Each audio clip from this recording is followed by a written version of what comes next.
তো বন্ধুরা তোমরা তো সবাই জানো যে এই বছর যে দুর্গাপূজার পরে যে লক্ষ্মী পূজা গেল, লক্ষ্মী পূজার সময় একটা ভিডিও প্রচুর পরিমাণে ভাইরাল হলো। তো এই যে দেখো, এই সেই লক্ষ্মী, মুখটা দেখো, তোমরা চিনতে পারছো কিনা দেখো, এই হচ্ছে সেই লক্ষ্মী। আর লক্ষ্মীর ঘরটা, তোমরা সবাই লক্ষ্মীর ভিডিও দেখছো, কিন্তু লক্ষ্মীর ঘরটা কিন্তু কোথাও ভালোভাবে জানো না। তোমরা হয়তো সবাই জানো যে লক্ষ্মীর ঘর হয়তো বৈকুণ্ঠে, কিন্তু বৈকুণ্ঠে না, লক্ষ্মীর ঘর হচ্ছে খেজুরি। খেজুরি তো এই লক্ষ্মীর ঘর হচ্ছে খেজুরি। আর পেঁচা হচ্ছে যে পেঁচা তার বোন ছিল। তো দুঃখের বিষয় কি জানো তো, লক্ষ্মী যখন লক্ষ্মীকে নিয়ে তোমরা সবাই ফায়দা লুটছো, ভিডিও টিডিও করে ভাইরাল টাইরাল হয়ে গেছো, তারপরে লক্ষ্মীকে তোমরা ছুড়ে ফিকে দিচ্ছ। আর না লক্ষ্মীর ভিডিও দেখো আর না কিচ্ছু।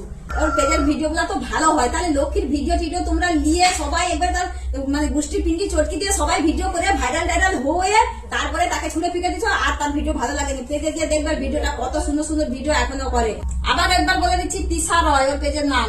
অতি অবশ্যই কিন্তু তোমরা ওর ভিডিও গুলো আবার যেরকমই দেখতে সেরকমই দেখবে। অনেক কষ্ট করে ভিডিও করে, ভিডিও গুলো কিন্তু ভালো হয়। ঠিক আছে, চলো টাটা বাই। এবছর লক্ষ্মী পূজা আবার নতুন আপডেট দিবে। এবছর পেঁচা টেচা আবার কি আপডেট নতুন আসবে, তো এখন থেকে মোটামুটি ওর ভিডিও তোমরা একটু ওর পেজে দেখবে।